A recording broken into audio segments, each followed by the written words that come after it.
Hello everyone, I hope कि आप अच्छे होंगे। आज इस वीडियो में हम लोग सीखने वाले हैं कक्षा 10 गणित प्रश्नावली 4.3 के प्रश्न संख्या 1 के भाग 3।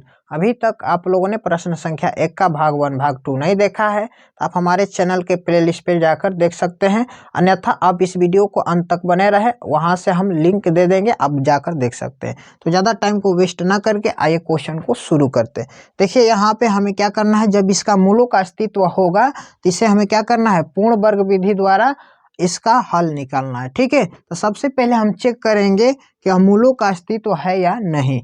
तो यानी कि इसको चेक करने के लिए इसका एक फार्मूला होता है, डी बराबर बी स्क्वायर माइनस 4ac। ठीक है, अगर डी का मान प्लस में आ जाता है या डी का मान 0 आ जाता है तो मूलों का अस्तित्व होगा। अगर डी का मान माइनस यानी कि निगेटिव में आता है तो मूलों का अस्तित्व नहीं होगा। ठीक है, तो यहाँ पर हम चेक करेंगे कि यह मूलों का अस्तित्व है या नहीं है इसका। अब यहाँ पर देखिए, इसको हम ए मानते हैं और इसको बी मानते हैं और इसको सी मानते हैं। ठीक है, अब यहाँ पर देखिए बी का स्क्वायर है तो यहाँ पर हमें इसका अचर पद केवल यहाँ पर लेना है। ठीक है, तो बी का मान क्या है, 4√3 है, तो यहाँ पर करेंगे 4√3 का स्क्वायर माइनस 4ac। तो यहाँ पर देखिए 4a का मान क्या है, यहाँ पे 4 है तो यहाँ पे लिखेंगे 4, और c का मान क्या है, यहाँ पे 3 है तो यहाँ पे 3 लिख दीजिए। ठीक है, अब देखिए यहाँ पे 4√3 का हमें क्या करना है, स्क्वायर करना है। ध्यान से देखिए, हम यहाँ पे रफ करके बता रहे हैं इसका कैसे मान निकलेगा। तब देखिए ये 4√3 गुणे 4√3 यानी कि स्क्वायर आता है तो उसको हम 2 बार लिखते हैं, क्यूब रहता है तो हम उसे 3 बार लिखते हैं। ठीक है जी, अब जो बाहर अंक है उसे हम बाहर में गुणा करते हैं, तो 4 में 4 से गुणा करेंगे, ये हो जाएगा 16। अब देखिए यहाँ पे जो रूट में रहता है उसे रूट में हम गुणा करते हैं। अब देखिए √3 है, यहाँ पर भी √3, तो √3 और √3 को गुणा करेंगे तो ये हो जाएगा √9। ठीक है, 16 गुणे √9 किसका मान होता है, 3 का मान होता है, तो यहाँ पर लिख दीजिए 3। अब 16 में 3 से गुणा करेंगे तो ये हो जाएगा 48। ठीक है, यानी किसका हम मान निकाले तो यहाँ पर क्या आ गया, 48 आ गया। ठीक है, माइनस, अब यहाँ पर देखिए ये गुणा करेंगे तो ये भी हो जाएगा 48, यानी कि 48 में से 48 घटाएंगे तो क्या हो जाएगा, 0 हो जाएगा। अगर ये 0 आ गया तो क्या होगा, यह मूलों का अस्तित्व है। ठीक है ना, यह मूलों का अस्तित्व है। जब इसका मूलों का अस्तित्व होगा तो इसको हम क्या करेंगे, पूर्ण वर्ग विधि द्वारा इसे हल करेंगे। ठीक है, अब देखिए यहाँ पे जो शुरू वाला पद होता है ना, उसको क्या करते हैं, उसी से हम भाग करते हैं सभी के पदों में, यानी कि दोनों साइड, लेफ्ट साइड भी और राइट साइड भी। ठीक है, क्यों करते हैं, क्योंकि यहाँ पे इसको हटाना है। ठीक है, तब देखिए यहाँ पे 4 है तो हम क्या करेंगे, देखिए लिखेंगे दोनों पक्षों में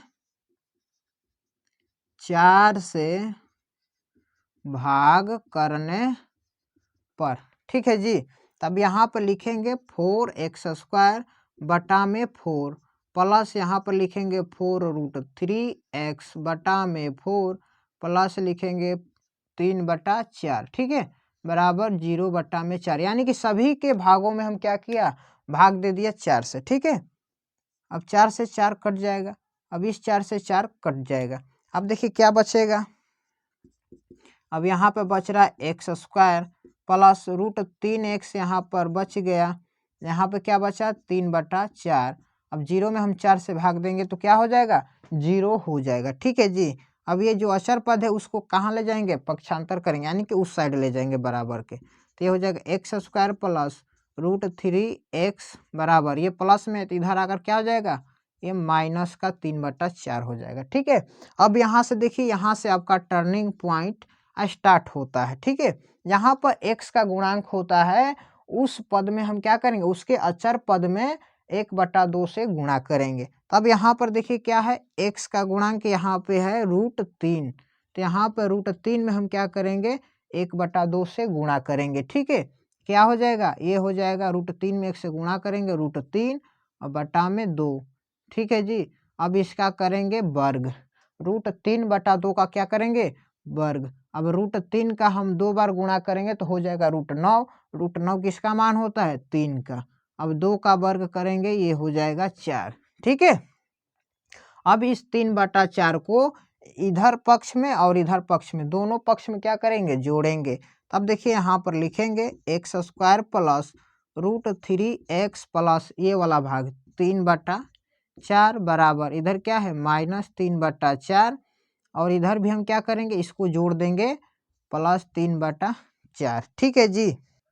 अब देखिए यहाँ पे ये एक्स स्क्वायर किसका मान होता है, ये एक्स का मान होता है। ठीक है, और यहाँ पे एक्स का जो साइन होता है एक्स का गुणांक का, वो यहाँ पर हम लिखते हैं। अब देखिए यहाँ पर ये 3/4 किसका वर्गमूल है, तो यहाँ पर हम देखेंगे तो ये जो 3 है इसको हम रूट में कर देंगे। ठीक है जी, क्योंकि ये किसी का वर्गमूल नहीं है। अब ये 4 किसका है, ये 2 का है। अब इसका स्क्वायर कर दीजिए। ठीक है, बराबर अब देखिए -3/4 प्लस 3/4, इसमें से ये वाला भाग घटाएंगे तो क्या हो जाएगा, ये हो जाएगा 0। ठीक है जी। अब देखिए यहाँ पे हो जाएगा x प्लस √3/2 बराबर ये इधर स्क्वायर है तो इधर आकर क्या हो जाएगा, रूट में हो जाएगा। ठीक है, अब ये हो जाएगा x प्लस √3/2 बराबर 0। अब इधर क्या होता है, प्लस माइनस दोनों में हो जाएगा। तब यहाँ से हम लिखेंगे यहाँ पे लिखेंगे x बराबर √3/2। अब देखिए √3 रूट में है तो क्या हो जाएगा, प्लस और माइनस दोनों में इसका मान होता है। ठीक है जी। तब यहाँ से एक x का मान हो जाएगा √3/2 और एक क्या हो जाएगा, एक यहाँ पर माइनस है तो ये हो जाएगा -√3/2, जो कि इस क्वेश्चन का राइट आंसर हो गया। ठीक है, अब चलते हैं यहाँ पे 4 नंबर क्वेश्चन की तरफ, ध्यान से देखिएगा। देखिए 4 नंबर क्वेश्चन है, इसको भी हमें क्या करना है, उसी तरह सॉल्व करना है। ठीक है, तो सबसे पहले इसका हम क्या करेंगे, मूलों का अस्तित्व चेक करेंगे या मूलों का अस्तित्व है या नहीं। ठीक है, तो मूलों का अस्तित्व कैसे पता चलेगा, जब भी डी का मान प्लस में आए या डी का मान 0 आ जाता है तो वो मूलों का अस्तित्व होगा। अगर डी का मान माइनस में आ जाता है तो वो मूलों का अस्तित्व नहीं होगा। ठीक है, तो यहाँ पर देखिए इधर वाले को ए बोलते हैं, इसको बी और इसको बोलते हैं सी। तो इसका फार्मूला क्या होता है, डी का b² - 4ac। तो यहाँ पे मान रखना है जो, ठीक है ना।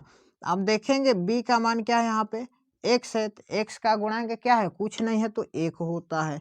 1 का स्क्वायर करेंगे -4, a का मान देखिए क्या है यहाँ पर 2 है और c का मान क्या है यहाँ पे 4 है। ठीक है जी, 1 का वर्ग करेंगे ये हो जाएगा 1 माइनस 4 का वर्ग 4 में 2 से गुणा करेंगे होगा 8, 8 में 4 से गुणा करेंगे ये हो जाएगा 32। अब इसको सॉल्व करेंगे तो ये हो जाएगा -31। अब देखिए यहाँ पे डी का मान क्या आ गया, माइनस में, यानी कि निगेटिव यानी कि ऋणात्मक आ गया। तब हम लिखेंगे यहाँ पर अतः मूलों का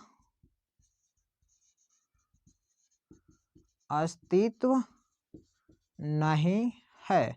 अब देखिए यहाँ पे इसका माइनस में मान आ गया तो ये मूलों का अस्तित्व नहीं है। जब मूलों का अस्तित्व नहीं होगा तो पूर्ण वर्ग विधि द्वारा इसको हम हल नहीं कर सकते हैं। ठीक है, आई होप कि ये सभी क्वेश्चन आपको समझ में आया होगा। अगर ये वीडियो आपको अच्छा लगा हो तो वीडियो को लाइक कर दीजिए। चैनल पर आप पहली बार हैं तो चैनल को सब्सक्राइब करके बेल आइकन को ऑल पे प्रेस कर दीजिए, ताकि इसी तरह के और सारी नई नई वीडियो आपको टाइम टू टाइम मिलती रहे। तब तक के लिए आपका बहुत बहुत धन्यवाद।